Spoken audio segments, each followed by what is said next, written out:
நற்செய்தி 18ஆம் அதிகாரம். பிலாத்து முன் இயேசு கொண்டு வரப்படல்.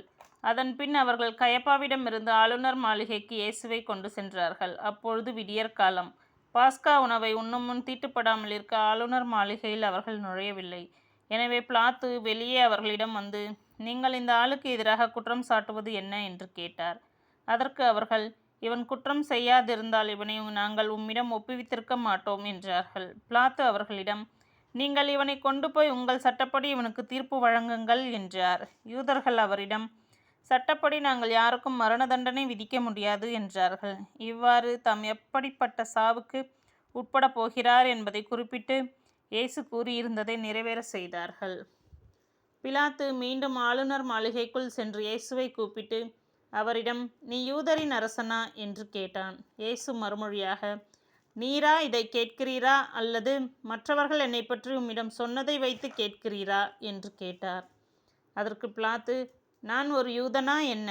உன் இனத்தவரும் தலைமை குருக்களும் தானே உன்னை என்னிடம் ஒப்புவித்தார்கள். நீ என்ன செய்தாய் என்று கேட்டான். இயேசு மறுமொழியாக, எனது ஆட்சி இவ்வுலக ஆட்சி போன்றது அல்ல.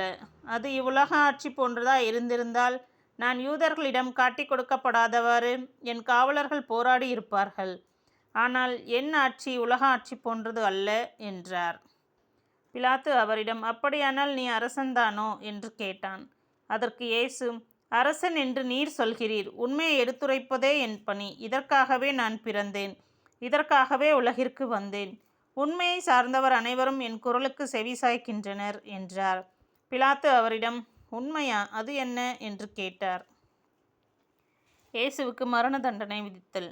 இப்படி கேட்டபின் பிலாத்து மீண்டும் யூதரிடம் சென்று, இவனிடம் நான் குற்றம் ஒன்றும் காணவில்லையே என்றான். மேலும் பாஸ்கா விழாவின் போது உங்கள் விருப்பப்படி ஒரு கைதியை விடுதலை செய்யும் வழக்கம் உண்டே. யூதரின் அரசனாகிய இவனை நான் விடுதலை செய்யட்டுமா? உங்கள் விருப்பம் என்ன என்று கேட்டான். அதற்கு அவர்கள், இவன் வேண்டாம், பரபாவையே விடுதலை செய்யும் என்று மீண்டும் கத்தினார்கள். அந்த பரபா ஒரு கள்வன்.